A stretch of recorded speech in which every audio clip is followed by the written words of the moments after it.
Bom dia, boa tarde, boa noite, galera. Sejam bem-vindos ao QAB. Hoje nós iremos continuar a nossa jornada dentro do estado selvagem aqui, a variação do estado selvagem, dentro da obra da evolução das espécies. Anteriormente a gente falou sobre a seleção inconsciente e a individualidade. Hoje nós iremos entrar num assunto bastante amplo, que é a questão das espécies familiares. Então, sem mais delongas, vamos direto ao que a gente tem que aprender hoje. Na prática, quando um naturalista pode ligar duas formas por intermediários, considera uma como variedade da outra. Designa mais o comum, por vezes também a primeira escrita, como espécie e a segunda como variedade. O que ele está querendo dizer aqui? Ele está querendo dizer que existe em certas espécies, ligações por meio de intermediários, e esses intermediários eles são tratados como uma variedade da espécie. E muitas vezes a primeira que foi descrita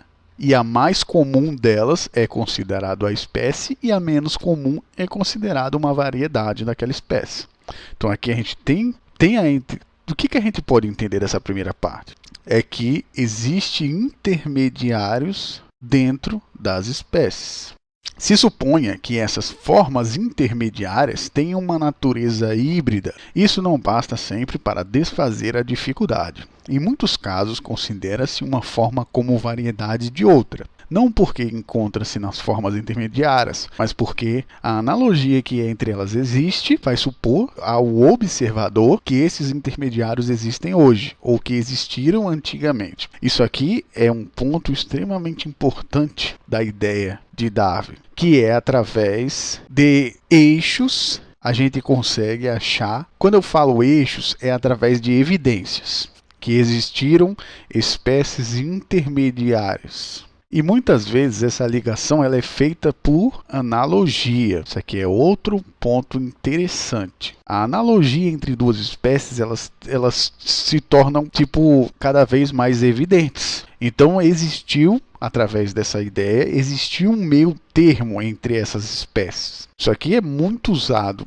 para tentar entender a evolução como como um processo que foi acontecendo entre as classes das espécies originais, as intermediárias e as espécies de hoje em dia. Então é isso que ele está querendo explicar aqui. Para determinar, por conseguinte, se deve classificar-se com uma forma como uma espécie ou como uma variedade. Parece que o único processo a seguir será a opinião dos naturalistas, que têm um excelente critério e uma grande experiência, mas muitas vezes torna-se necessário decidir pela maioria de opiniões, porque há variedades bem conhecidas e bem distintas que os críticos muito competentes têm considerado como tais, enquanto que outros muito competentes também consideram como espécies. Aqui existe um ponto que é extremamente crítico sobre a visão naturalista da época e como Darwin ele encarou essa divisão naturalista. Então nós temos aqui a ideia de um consenso. Existe um consenso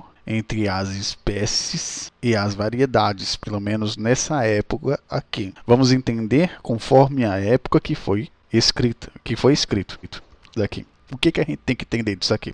É que Darwin dizia o quê? Os métodos que temos hoje em dia para atribuir famílias e os seus derivados é o método de analogia e pessoas extremamente competentes em catalogar essas diferenças, e também tem os críticos que colocam outras diferenças ou até mesmo colocam como espécies próprias e não são derivadas daquela espécie. Então é preciso gerar um consenso entre tudo isso daí para a gente conseguir uma classificação mais exata. Esse é o primeiro ponto aqui. Então aqui a gente já está vendo que ele estava querendo criticar o naturalismo da época. Ainda ele não está muito evidente isso, mas vocês vão ver daqui a pouco. Entre os animais que se computam para cada ninhada e que gozam em alto grau da faculdade de locomoção, encontra-se raramente no mesmo país formas duvidosas, classificadas como espécies por um zoológico e como variedade por outro, mas essas formas são comuns em regiões separadas. Aqui ele já bota a questão do quê? questão da individualidade e da seleção inconsciente que foi falada nas aulas anteriores. Aqui é como se ele fizesse a aplicabilidade num caso prático, como esse caso aqui dos animais, que cada ninhada goza do quê? De locomoção.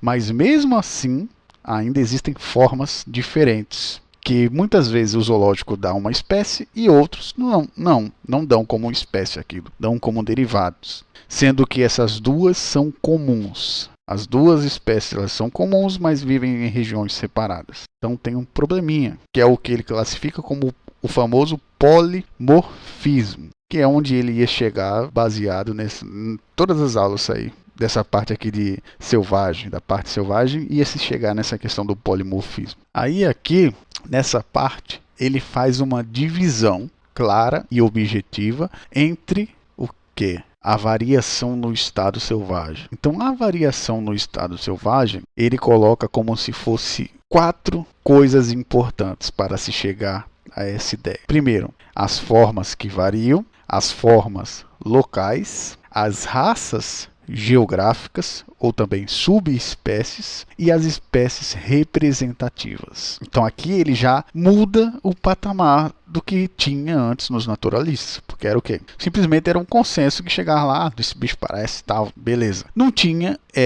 um caráter mais objetivo. E essa era a ideia do trabalho do Darwin, ter critérios mais objetivos para se catalogar as espécies familiares. Aí ele lança a ideia, formas variáveis, formas locais, raças geográficas ou subespécies e as espécies representativas, que é o que a gente vai ver agora. Aí aqui ele pega e tenta dar uma solução adequada à ideia do polimorfismo, que foi a ideia que ele trouxe aqui no começo. Zoológico, as variedades, mas tem regiões separadas, então como é que acontece isso? O zoológico não sabe se é ou não é. Aí ele faz a divisão. As primeiras ou formas variáveis, elas variam muito dentro de um limite de uma ilha. As formas locais, elas são constantes e são distintas em cada ilha separada. Mas se compararmos umas às outras, as formas locais das diferentes ilhas,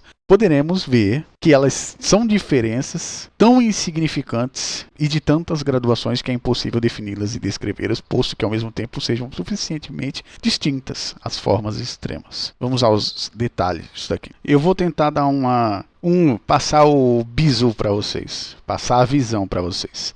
Imagine só, deixa eu ver aqui, bichos que têm um parentesco assim. Papagaio e a calopsita. Vamos lá, vamos voltar para o exemplo aqui que ele está dando. Existem formas que variam muito. Vamos supor que essa seja o papagaio. Comeu cogumelo vermelho demais e cresceu, virou um Mario grandão. Aí nós temos uma forma que variou pra cacete. Até fala hoje em dia. Então já passou do limite. E a gente tem a calopsita. Calopsita é uma forma local, aparece em diferentes ilhas lá tal. Tem diferenças, mas essas diferenças são tão insignificantes. Porém, existem diferenças que são extremas, que é capaz de distinguir uma calopsita de um papagaio. Então pega o bizu aí. Deu para entender isso daí, né? Então existem formas que variam bastante, mas ainda guardam uma ligação. Por exemplo, parece pra caralho a calopsita. Tipo, a calopsita parece uma versão miniatura do papagaio. Então essa é a ideia, esse é o bizu do negócio.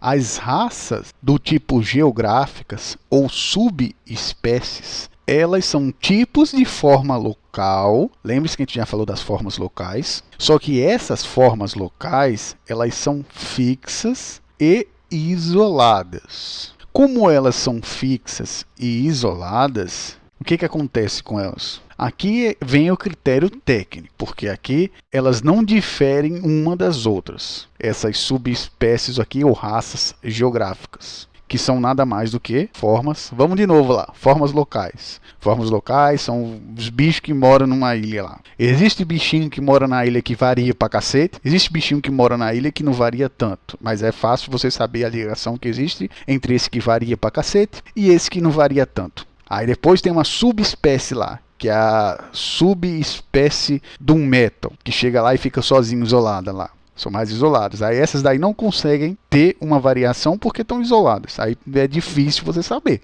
Aí é preciso um técnico ir lá e catalogar as diferenças dessa espécie aí, para ver se é realmente pode considerar uma espécie nova ou uma variedade das espécies que já existe. E por último, nós temos as espécies representativas. As espécies representativas são o carro-chefe. A ideia das espécies representativas é que elas são as que mandam. Os naturalistas consideram como se fosse o carro-chefe. As espécies originais são essas daqui. São todas as espécies representativas. E o que são essas espécies? Essas espécies representativas.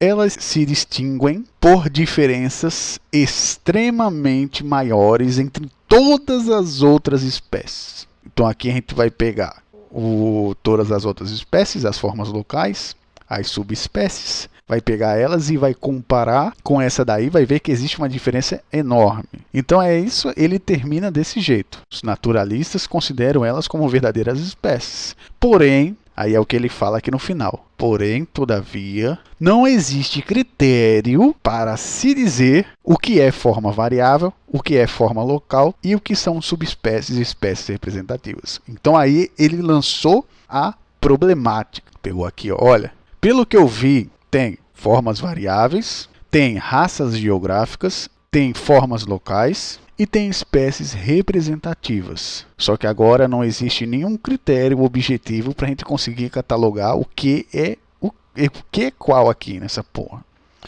Basicamente foi isso. E por hoje é só. Hoje teve muito papo de Zé Curubu. Por hoje, Zé Curubu, Zé Carioca, Papagaio, Mário. Na próxima a gente vai começar com insetos. As comparações que ele faz com insetos para tentar chegar a um critério objetivo. Então, até a próxima viagem aí, galera. Até mais.